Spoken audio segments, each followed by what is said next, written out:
October 5th, 1981. A small apartment in New York City bathed in the harsh glow of fluorescent lighting that stripped away all warmth, all glamour, all illusion. The woman lying in the narrow bed had once commanded spotlights that could make diamonds sparkle and skin glow like silk. Those spotlights had loved her, had conspired with her to create magic on screen. But this cold, institutional light was merciless. It revealed every line, every scar, every trace of the surgeries that had promised to preserve her beauty but had instead consumed it. Gloria Grahame, the Oscar-winning actress whose sultry gaze had defined an entire era of cinema, was dying in obscurity. Outside her window, the sounds of New York traffic created a constant urban symphony. Car horns, sirens, the rumble of buses. It was a far cry from the thunderous applause that had once greeted her entrances on movie sets and theater stages. The woman who had made millions hold their breath in dark theaters was taking her final breaths to the soundtrack of a city that had forgotten her. Just weeks earlier, she had been performing on stage in London, her voice still carrying that distinctive husky quality that had made her famous, even as cancer ravaged her body. The audience had no idea they were watching a dying woman pour her remaining strength into one final performance. Like a swan singing its last song, Gloria had chosen to keep her illness secret just as she had hidden so many truths throughout her tumultuous career. How does a goddess become mortal? How does a woman who once commanded the most powerful spotlights in Hollywood end up dying under a $20 fluorescent bulb? The story of Gloria Grahame is a cautionary tale written in light and shadow, success and scandal, beauty and its terrible price. But to understand how the Golden Girl became a ghost haunting the margins of an industry she had once ruled, we must journey back to when Hollywood still believed in fairy tales, and Gloria Grahame was living under the brightest lights the Dream Factory could provide. Born Gloria May Hallward on November 28, 1923 in Los Angeles, she entered the world just as Hollywood was transforming from a collection of orange groves into the entertainment capital of the world. Her mother, Jean McDougall, was a drama teacher and aspiring actress who had never quite made it in the pictures herself. Perhaps that's why she pushed her daughter toward the stage from the earliest age, seeing in Gloria's striking features and natural charisma the success that had eluded her own grasp. The Los Angeles of Gloria's childhood was a city of dreams and dreamers where ordinary people came hoping to be transformed into gods and goddesses of the silver screen.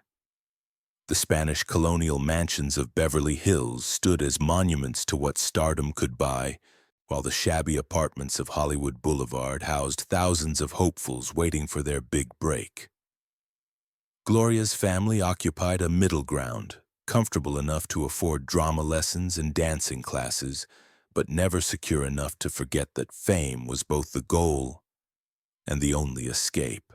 Her mother filled their home with talk of the theater, of great performances and legendary stars.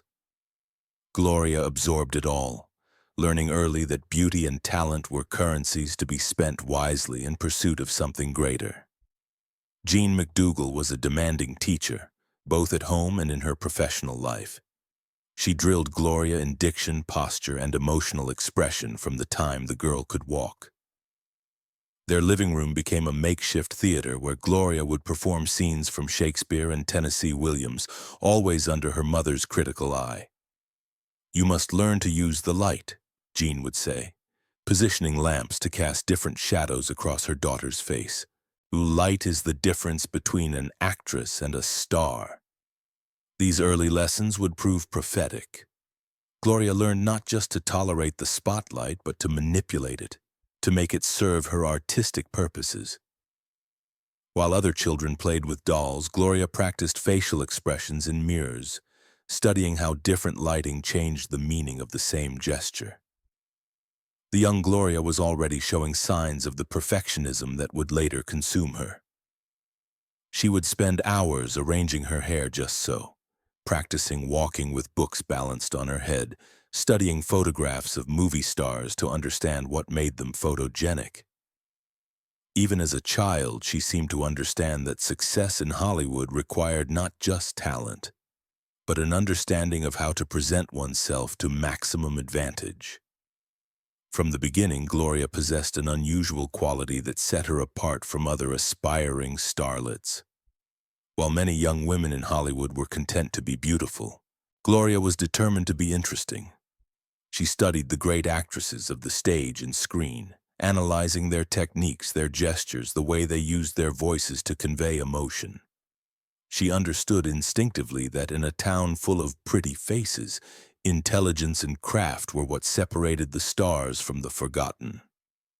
Her teenage years were spent in constant preparation for a career that seemed inevitable.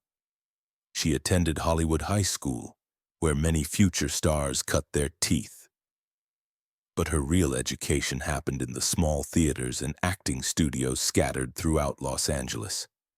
She worked with dialect coaches to perfect her natural speaking voice, developing the distinctive husky quality that would later become her trademark. At 16, Gloria was already taller and more sophisticated than her classmates, with the kind of mature beauty that suggested depths beyond her years. Directors who saw her in school productions noted that she had an unusual ability to convey complex emotions without seeming to try. Where other young actresses might overact or rely on melodramatic gestures, Gloria achieved her effects through subtlety and intelligence. It was during this period that Gloria first began to experiment with cosmetic procedures. Nothing dramatic, just small adjustments, a slight reshaping of her eyebrows, some minor dental work to perfect her smile. But these early interventions established a pattern that would later consume her life. She was never quite satisfied with what nature had given her, always convinced that she could improve on the original design. Her path to Hollywood glory began paradoxically in New York. In 1943, at age 20, she made her Broadway debut in The World's Full of Girls, a modest production that nonetheless gave her a taste of professional theater. The experience was transformative. She discovered that she possessed not just beauty but genuine dramatic ability. Her reviews were encouraging, and more importantly, she caught the attention of talent scouts who were always prowling Broadway for fresh faces to feed Hollywood's insatiable appetite for new stars. New York in the 1940s was a city transformed by war. Broadway theaters were packed with audiences hungry for entertainment, and the atmosphere was electric with possibility. Gloria threw herself into the theater scene, taking classes at the neighborhood playhouse and studying with some of the most respected acting coaches in the city. She lived in a tiny apartment in the theater district, sharing space with 3 other aspiring actresses. Money was always tight, but Gloria didn't mind the privation. She was learning her craft, appearing in small productions, building the foundation of technique that would serve her throughout her career. Her roommates later recalled that even then, Gloria had an obsessive quality about her appearance, spending hours in front of the mirror, experimenting with makeup and hairstyles, searching for the perfect look that would make her unforgettable. The war years were a strange time to be a young actress in New York. Many of the leading men were overseas, creating opportunities for women to take on more substantial roles. Gloria found herself playing characters that might have been written for older, more experienced actresses, and she rose to the challenge with remarkable maturity. It was during one of these wartime productions that Gloria first encountered the darker side of show business. A producer promised her a starring role in exchange for sexual favors, and when she refused, he blacklisted her from several upcoming productions. The experience taught her that talent alone wasn't enough. In the entertainment industry, women had to navigate a minefield of exploitation and abuse, while somehow maintaining their artistic integrity. The phone call that changed her life came in 1944. MGM, the most prestigious studio in Hollywood, wanted to screen test her for their upcoming production of Blonde Fever. The part was small, but it was a chance to work for Louis B. Mayer's dream factory, where more stars than there are in heaven were manufactured with scientific precision. The train ride back to Los Angeles felt like a journey into destiny. Gloria pressed her face to the window as the landscape changed from the urban sprawl of the East Coast to the vast open spaces of the American West, and finally to the palm-lined streets of her hometown. But this time she was returning not as a hopeful local girl, but as a Broadway-trained actress with a contract from the most powerful studio in Hollywood. The MGM lot in Culver City was like a small city unto itself, complete with its own police force, fire department, and hospital. The studio system of the 1940s was a machine designed to create and control stars with ruthless efficiency. Every aspect of an actor's life was managed by the studio. Their appearance, their public image, even their romantic relationships were subject to corporate approval. Gloria's screen test revealed what would become her signature quality: an ability to convey complex emotions with seemingly simple gestures. While other actresses projected innocence or sensuality, Gloria projected intelligence tinged with danger. She had the face of an angel and the eyes of someone who had seen too much, a combination that would prove irresistible to directors looking for something more sophisticated than the typical Hollywood ingenue. The camera loved her in a way that seemed almost supernatural. Under the hot studio lights, her face became luminous, each expression perfectly readable even in the darkest shadows. The lighting department would later say that Gloria was one of those rare actresses who didn't fight the light. She collaborated with it, let it sculpt her features into whatever the scene required. She understood instinctively that in Hollywood, light was power, and those who learned to work with it would rise while others faded into darkness. But it was her role in Frank Capra's It's a Wonderful Life, 1946, that truly announced her arrival in a blaze of carefully orchestrated illumination. As Violet Bick, the town flirt who represents everything that small-town morality fears and desires, Gloria created a character who was both sympathetic and threatening.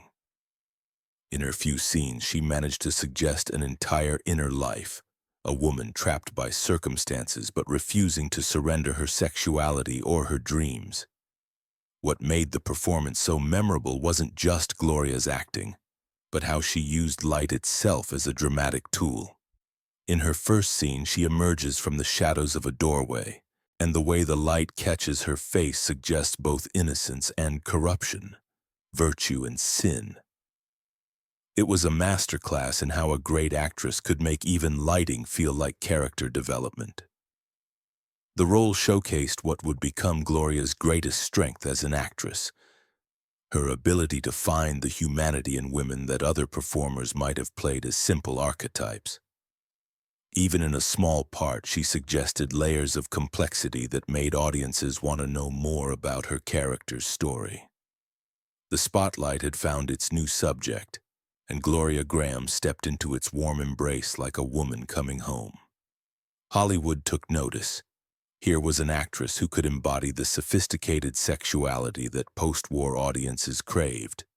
Someone who could make even questionable characters sympathetic through the sheer force of her intelligence and charisma.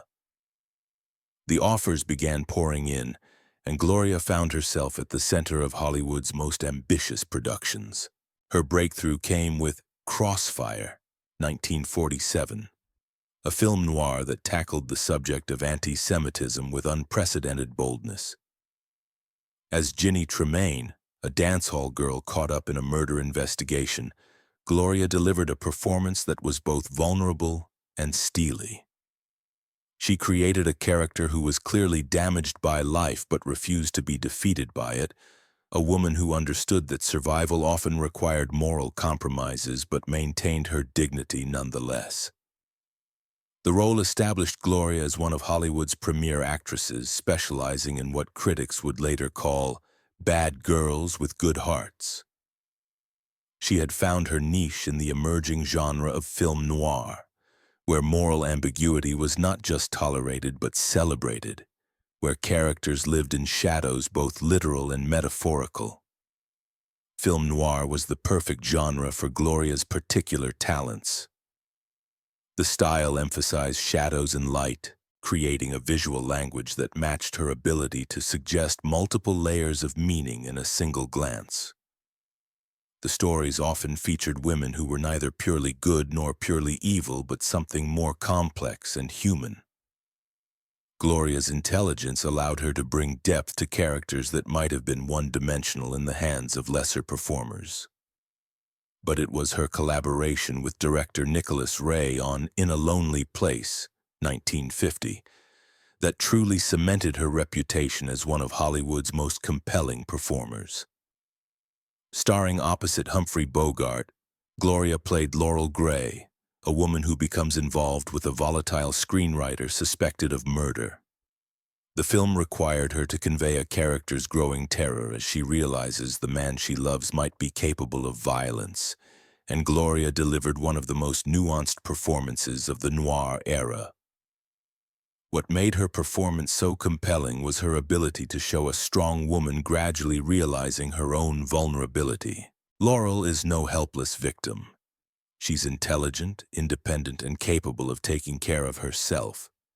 But as she falls in love with Bogart's character, she must confront the possibility that love itself might be dangerous. Gloria played these scenes with a subtlety that few actresses of her generation could match, showing how fear and desire could coexist in the same moment. The film also marked the beginning of her relationship with Nicholas Ray, both professional and personal. Ray was known as one of Hollywood's most innovative directors, a man who brought a psychological complexity to genre filmmaking that had rarely been seen before. He understood Gloria's unique qualities as a performer and created roles that showcased her intelligence and emotional range. Their marriage in 1948 seemed like a perfect union of artistic sensibilities. Ray was the director who could bring out the best in Gloria's performances, while she was the actress who could embody his vision of modern womanhood. Complex, independent, but forever struggling with the constraints of society's expectations. But the marriage was complicated from the beginning. Ray was a brilliant director but a troubled man, prone to drinking binges and dark moods that could last for days. He was also intensely jealous of Gloria's beauty and the attention it attracted from other men in the industry. Their fights were legendary among Hollywood insiders, passionate, destructive affairs that often ended with broken furniture and threats of divorce. Despite the personal turmoil, their professional collaboration during this period produced some of the finest work of both their careers. Ray understood Gloria's unique qualities as a performer and created roles that showcased her intelligence and emotional range. He knew how to light her face to emphasize the contradictions that made her so compelling on screen, the innocence and the corruption, the vulnerability and the strength. Gloria, for her part, trusted Ray completely as a director. She would do take after take until he was satisfied, willing to explore the darkest corners of her character's psyches if that's what the role demanded. Their collaboration was intense, almost telepathic, as if they shared a private language that allowed them to communicate artistic ideas without words. But this professional intimacy came at a personal cost. The line between their work relationship and their marriage became increasingly blurred until it was impossible to tell where the director ended and the husband began. Ray would direct Gloria not just on set but at home, criticizing her appearance, her behavior, her choices. The woman who commanded respect from every other director in Hollywood found herself constantly seeking approval from the one man whose opinion mattered most to her. The cracks in their marriage became visible to the entire industry. They would arrive at premieres and parties separately, or together but clearly angry with each other. Gossip columnists began to hint at trouble in paradise, though both Gloria and Ray maintained a public facade of marital happiness. The end came in 1951 when Gloria discovered Ray having an affair with a young actress on the set of one of his films. The betrayal was devastating not just because of the infidelity, but because it shattered Gloria's belief that their artistic connection was something special and sacred. If Ray could betray their creative partnership so easily, what did that say about everything they had built together? The divorce proceedings were bitter and public, with both sides airing grievances that had been building for years. Ray accused Gloria of being impossible to live with, claiming that her obsession with her appearance and her need for constant attention had made their marriage untenable. Gloria countered that Ray was an alcoholic who had tried to control every aspect of her life, both professional and personal. The industry largely sided with Ray, who was seen as a serious artist, while Gloria was viewed as a difficult star whose personal problems were interfering with her professional obligations. This double standard would haunt Gloria for the rest of her career. Male directors could be temperamental, demanding, even abusive, and still be celebrated for their artistic vision. But a female star who showed any signs of difficulty was immediately labeled as trouble. The peak of Gloria's career came with The Bad and the Beautiful, 1952, Vincente Minnelli's masterpiece about the dark side of Hollywood ambition. Playing Rosemary Bartlow, the wife of a writer who becomes involved with a ruthless producer, Gloria delivered what many consider her finest performance. The role required her to show a woman's journey from naive innocence to bitter wisdom, and she brought to it all the emotional complexity that had made her one of Hollywood's most respected dramatic actresses. Her portrayal of Rosemary's nervous breakdown was particularly remarkable, a tour de force of psychological realism that showed how Hollywood's dream factory could destroy the very people it claimed to celebrate.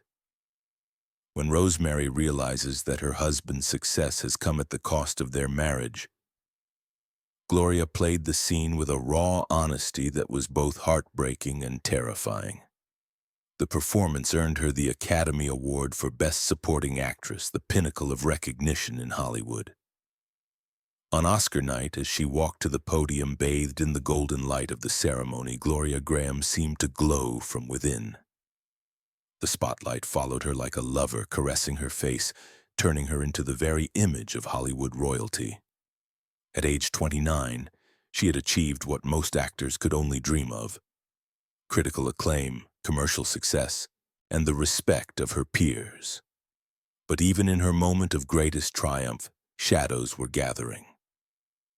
The bright lights that had lifted her to stardom were about to become the harsh interrogation lamps that would expose every flaw, every mistake, every scandal that would ultimately destroy her. During this period, Gloria had also become obsessed with perfecting her appearance, beginning a series of cosmetic surgeries that would alter her face dramatically over the years. She was convinced that her lips weren't full enough, her cheekbones not prominent enough, her jaw not quite the right shape. Each procedure was supposed to make her more beautiful, more photogenic, more bankable as a star. But with each surgery, something essential was lost. The face that had launched her career, striking but natural, beautiful but human, was gradually replaced by something more artificial. It was as if she was slowly erasing herself, one procedure at a time, trying to transform her actual face into the idealized version that existed only under studio lights. The surgeries reflected a deeper terror that plagued Gloria throughout her career.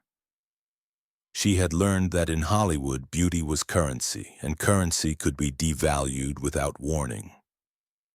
Every new starlet who arrived in town was a potential threat, every new face a reminder that her own was aging, changing, becoming less valuable to the industry that had created her. The irony was devastating. The woman who had mastered the art of working with light was now trying to surgically reconstruct the very features that light had made famous. Each operation was an attempt to stop time, to preserve forever the image that had made her a star. Instead, she was slowly destroying the face that had made her fortune, carving away the natural beauty that no amount of artificial enhancement could replace. The procedures themselves became increasingly radical as Gloria grew more desperate to halt the aging process. What had begun with minor adjustments, a slight lip enhancement here, a small cheek implant there, escalated into major reconstructive surgeries that fundamentally altered her appearance. She became obsessed with achieving perfect symmetry, convinced that if she could just get the proportions exactly right, she could reclaim her position as one of Hollywood's most beautiful women. The physical pain from these procedures was excruciating, but Gloria endured it willingly, viewing it as the price she had to pay for continued relevance in an industry that worshipped youth. She would disappear for weeks at a time, claiming to be on vacation while actually recovering from surgery. Her face wrapped in bandages, her eyes swollen shut, her mouth unable to form the words that had once made her famous. The psychological toll was even worse than the physical suffering. Each surgery represented a failure to accept herself as she was, a rejection of the natural aging process that every human being must endure. Gloria was literally trying to stop time, to preserve forever the face that had made her a star. But time proved stronger than any surgeon's skill. Friends who saw her during this period described a woman who seemed to be disappearing before their eyes, not just physically but emotionally. The confident, intelligent actress who had commanded respect from directors and fellow performers was being replaced by someone paranoid and insecure. Someone who saw enemies and rivals everywhere she looked. But it was her personal life that would ultimately destroy her Hollywood career. In 1952, the same year she won her Oscar, Gloria divorced Nicholas Ray after a marriage marked by increasing acrimony and mutual recrimination. The divorce itself was not particularly scandalous by Hollywood standards. Celebrity marriages ended regularly, and the public was generally forgiving of their favorite stars' romantic complications. Between her marriages, Gloria had several other relationships that added to her reputation as a woman who lived outside conventional boundaries. She was linked romantically with actors, directors, and even politicians, each relationship closely scrutinized by the press and the public.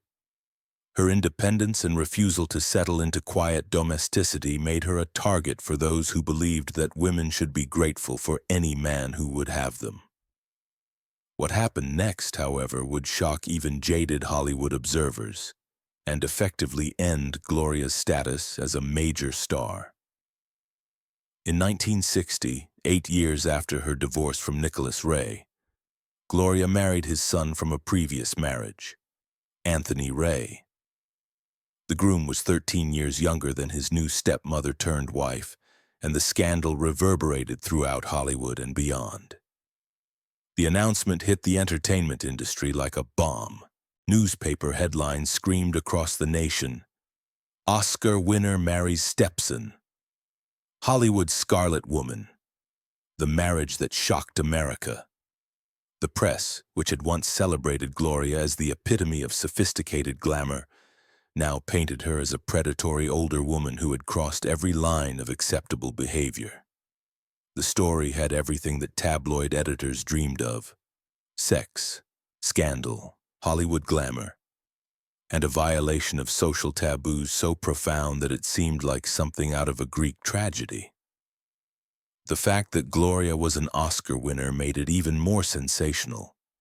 Here was a woman who had reached the pinnacle of respectability in American culture, now revealing herself to be capable of behavior that most people found incomprehensible. The media coverage was relentless and vicious. Reporters camped outside Gloria's home, following her to restaurants, grocery stores, even medical appointments. Photographers with telephoto lenses captured her looking haggard and exhausted, and these unflattering images were splashed across front pages with headlines like "The Fallen Star" and "Beauty and the Beast." Television talk show hosts made her the butt of jokes night after night. Radio DJs referenced the scandal in their morning shows, often with cruel humor that reduced Gloria's life to a punchline. The scandal became such a part of popular culture that comedians could simply mention her name and get laughs from audiences who immediately understood the reference. The religious community was particularly harsh in its condemnation. Preachers across America used Gloria's marriage as an example of Hollywood's moral decay, claiming that the film industry was corrupting the nation's youth with its permissive attitudes toward sex and marriage.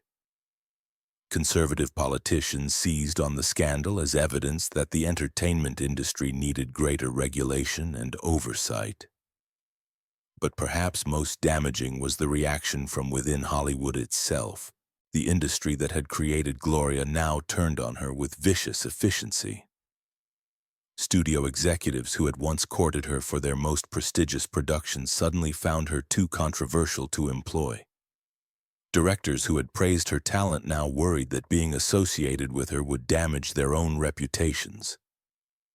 The scandal was particularly devastating because it confirmed every negative stereotype about Hollywood morality that existed in the minds of the American public. Here was a woman who had already been divorced multiple times, who had built her career playing morally ambiguous characters, now revealing that her real life was even more scandalous than her screen persona. The marriage violated every taboo that existed about appropriate relationships. Not only was there the significant age difference, but there was the bizarre family dynamic of a woman marrying her former stepson. Conservative groups denounced her as a symbol of Hollywood's moral decay, while religious leaders used her as an example of how fame could corrupt even the most talented individuals. Anthony Ray himself became a figure of public fascination and ridicule. The young man, barely out of his teens when the marriage was announced, was portrayed alternately as a victim of an older woman's manipulation or as a fortune hunter seeking to capitalize on his stepmother's fame and wealth. The truth, as is often the case in such scandals, was probably more complex than either narrative suggested. Those close to the couple insisted that their relationship was genuine, that they had fallen in love despite the unusual circumstances of their meeting. But the public was in no mood for nuanced explanations. The story was too sensational, too shocking, too perfect for a society that loved to build up its celebrities only to tear them down again. Hollywood's reaction was swift and unforgiving. Studio executives, who had tolerated Gloria's difficult reputation as long as she remained bankable, now saw her as box office poison. The major studios stopped offering her leading roles, and the projects that did come her way were increasingly minor productions that offered little opportunity to showcase her talents. The woman who had once commanded the brightest spotlights in Hollywood now found herself relegated to the shadows. Directors who had once courted her for their most important projects now crossed the street to avoid being photographed with her. The industry that had created her had decided she was too dangerous to keep around. The marriage to Anthony Ray lasted only 2 years, but the damage to Gloria's reputation was permanent. She had crossed a line that Hollywood, for all its tolerance of scandal, could not forgive. In an industry that had always been uncomfortable with powerful women who refused to conform to conventional morality, Gloria had become the perfect scapegoat. The bright lights that had once loved her now seemed to turn away, leaving her to navigate an increasingly dark professional landscape. What had once been warm, welcoming illumination became cold, distant, unforgiving. The spotlight that had made her a star now felt like the harsh glare of public judgment, and there was nowhere to hide from its merciless exposure. The 1960s brought a steady decline in both the quality and quantity of Gloria's film work. The woman who had once commanded top billing in prestige productions now found herself relegated to supporting roles in B-movies and exploitation films. Directors who had once courted her for their most important projects now saw her as box office poison. But Gloria refused to disappear quietly. If Hollywood no longer wanted her, she would find other venues for her talents. She returned to the theater, taking roles in regional productions and touring companies. The work was less glamorous and far less lucrative than her film career had been, but it allowed her to continue practicing her craft and connecting with live audiences. Her stage work during this period revealed that her acting abilities had not diminished despite the personal scandals and professional setbacks. Critics who saw her in productions like The Glass Menagerie and A Streetcar Named Desire noted that she brought the same intelligence and emotional depth to these roles that had made her famous in films. If anything, the experiences of her later years had given her performances an additional layer of melancholy and wisdom. The theater also provided Gloria with something that films could no longer offer: immediate feedback from audiences. On stage, she could feel the response to her performance, could sense when she had connected with the people watching her. The applause at the end of each performance reminded her why she had become an actress in the first place, why she had been willing to sacrifice so much for the opportunity to inhabit other people's lives and tell their stories. But even her theatrical work was affected by her reputation. Some venues were reluctant to book her, worried that the scandal surrounding her personal life would overshadow the artistic merit of their productions. Regional theater directors who might have been eager to work with an Oscar winner found themselves having to defend their casting choices to conservative donors and subscribers. Gloria also began appearing on television, taking guest roles in popular series and made-for-TV movies. The medium was still considered inferior to films by many actors, but Gloria approached these projects with the same professionalism that had characterized her entire career. She understood that television was the future of entertainment, and she was determined to master this new medium just as she had conquered films and theater. Her television appearances during the 1960s and 70s showcased her versatility as a performer. She could handle comedy as well as drama, contemporary stories as well as period pieces. Directors who worked with her noted that she still possessed the same intelligence and craft that had made her famous, even if the roles themselves were smaller and less prestigious than those she had once played. The financial pressures of her reduced circumstances forced Gloria to take work that she might once have considered beneath her. She appeared in low-budget horror films, foreign productions, and even a few softcore exploitation movies that traded on her reputation as a scandalous Hollywood figure. Each of these projects represented a small compromise with her artistic integrity, but Gloria needed the money and the work. Despite the reduced circumstances, Gloria continued to approach each role with seriousness and preparation. Younger actors who worked with her during this period were often surprised by her professionalism and her willingness to help them with their performances. She had become something of a mentor figure, passing on the techniques and insights she had learned during her years as a major star. But Gloria was fighting a battle on multiple fronts. In addition to the professional ostracism, she was also dealing with the physical consequences of her numerous cosmetic surgeries. The procedures that were supposed to preserve her beauty had instead created a series of complications that required additional operations.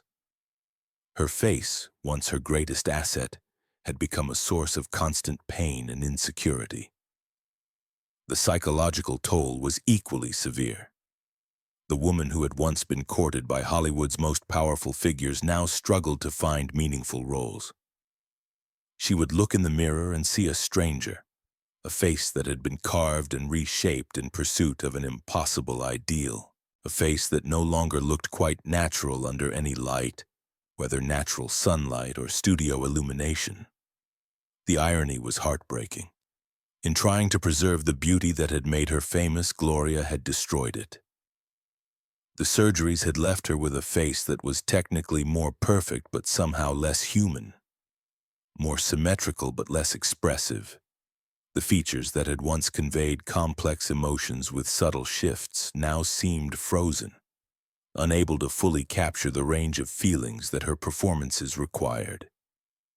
Each time she went under the surgeon's knife, she was essentially erasing a little more of the woman who had won an Oscar, who had captivated audiences worldwide.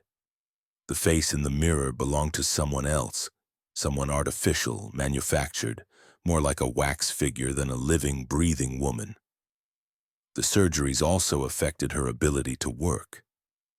The constant procedures meant that her appearance was always changing, making it difficult for directors to know what they were getting when they cast her. More importantly, the surgical alterations had limited her facial expressiveness, making it harder for her to convey the subtle emotions that had been her trademark as an actress. Makeup artists who worked with Gloria during this period later described the challenge of trying to make her look natural on camera. The surgical scars had to be covered. The unnatural proportions had to be balanced with careful lighting and cosmetic techniques. What should have been simple preparation for filming became an elaborate process of concealment and correction. In 1974, during a routine medical examination, Gloria received news that would have devastated anyone, but was particularly cruel for someone who had already endured so much. She had breast cancer. The diagnosis came at a time when cancer was still largely a death sentence, and treatment options were limited and often brutal. Gloria's response to the diagnosis was characteristic of her entire life. She decided to keep it secret. She was determined not to let the disease define her or limit her opportunities even further. She underwent treatment quietly, telling only her closest family members and friends about her condition. The decision to hide her illness was both brave and tragic. Brave because it allowed her to continue working and living on her own terms. Tragic because it meant she faced the fight of her life largely alone. The woman who had spent her career under the brightest lights in the world was now fighting her final battle in the shadows, away from the public eye that had scrutinized her every move for decades. Despite her illness, Gloria continued to work throughout the 1970s. She took roles in television productions, independent films, and stage plays, approaching each project with the same professionalism that had characterized her entire career. But now there was an added poignancy to her performances. The knowledge that each role might be her last, each moment under the lights a gift that could be taken away without warning. Her ability to continue working while fighting cancer was testament to both her strength and her dedication to her craft. Acting had been her life since childhood, and she refused to let illness take that away from her. Every role, no matter how small, was an opportunity to step back into the light, to remember what it felt like to be alive and creative and vital. The physical demands of cancer treatment were brutal. Chemotherapy left her weak and nauseous, radiation therapy burned her skin, and the constant medical appointments interrupted her work schedule. But Gloria adapted, scheduling treatments around her performances, taking medication to manage the side effects, doing whatever it took to keep working. Those closest to her were amazed by her determination. Her son, Peter, later recalled watching his mother apply makeup to cover the effects of chemotherapy, transforming herself from a sick woman into a glamorous actress through sheer force of will. She would arrive at rehearsals exhausted from treatment, but would somehow find the energy to give a full performance once the lights came up. The secrecy surrounding her illness added another layer of stress to an already difficult situation. Gloria had to constantly monitor her appearance and behavior, making sure that nothing would give away her condition. She became expert at using makeup to hide the pallor that chemotherapy had given her skin, at choosing costumes that would conceal her weight loss, at modulating her voice to hide the weakness that sometimes crept in. The decision to keep her cancer secret was both practical and emotional. Practically, she knew that if word got out, her career opportunities would disappear entirely. Who would hire an actress with cancer for anything but a death scene? Emotionally, she couldn't bear the thought of being pitied, of being seen as a victim rather than as the professional she had always been. but the isolation was crushing. Gloria had always been a private person, but cancer forced her into an even deeper solitude. She couldn't confide in colleagues about her fears, couldn't seek comfort from the theater community that had become her second family. She had to face the greatest challenge of her life largely alone, maintaining a facade of health and strength even as her body betrayed her. Her final performances during this period took on an almost sacred quality. Audiences had no idea they were watching a woman fighting for her life, but somehow her performances carried an extra weight, an emotional depth that came from someone who understood the preciousness of every moment. When she spoke lines about love, loss, or mortality, they resonated with a truth that went beyond mere acting technique. In 1980, she took what would prove to be her final theatrical role, appearing in a production in England. Even as her health deteriorated, she delivered performances that reminded critics and audiences why she had once been considered one of Hollywood's finest actresses. Her voice still carried that distinctive husky quality, and her presence still commanded attention, even as cancer weakened her body. Those who saw her during these final performances witnessed something extraordinary, a dying woman who refused to let death diminish her artistry. Even when the cancer had spread and her strength was failing, Gloria could still step into the light and become someone else, could still find the emotional truth that made her characters come alive. There was something both heartbreaking and inspiring about watching her work during this period. The audiences had no idea they were seeing a swan song, witnessing the final flights of a performer who had dedicated her entire life to the craft. When she spoke her lines, her voice might have been weaker, but it still carried the intelligence and emotional depth that had made her famous. The lights still loved her, still found the planes of her face and made them beautiful, even though that face had been altered by surgery and ravaged by illness. The end came quickly. In late 1981, as her condition worsened, Gloria made the decision to return to the United States to be near her family. She traveled from London to New York, where she moved in with her son, Peter. It was there, in a modest apartment far from the glamour of Hollywood, that the lights finally went out on Gloria Grahame's remarkable life. On October 5, 1981, as the afternoon light faded outside her window, Gloria Grahame closed her eyes for the final time. The woman who had lived her entire life in pursuit of the perfect light, the most flattering angle, the most beautiful illumination, died in the gentle glow of a New York sunset. It was, perhaps, the kindest light she had known in years. The woman who had once graced magazine covers and commanded millions at the box office died with little fanfare. The obituaries that followed were respectful but brief, focusing more on her scandals than her artistic achievements. Hollywood had already moved on to newer stars and newer scandals, and Gloria's death seemed like a footnote to an era that had passed.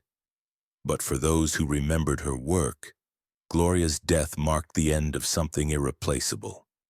She had been one of the last actresses from Hollywood's golden age who could convey complex emotions with minimal dialogue, who could suggest entire interior lives through subtle gestures and expressions. Her best performances had captured something essential about post-war American womanhood: the confusion, the independence, the desire for something more than conventional domestic happiness. The tragedy of Gloria Grahame's story lies not just in how it ended, but in how it was remembered. The scandals that destroyed her career became more famous than the performances that should have secured her legacy. She became a cautionary tale about the dangers of defying Hollywood's moral code, rather than being celebrated as one of the finest actresses of her generation. Yet questions remain about Gloria's life and career that speak to larger issues about how Hollywood treats its female stars. Was she truly as difficult and demanding as her reputation suggested, or was she simply a woman who refused to conform to the industry's expectations of how female stars should behave?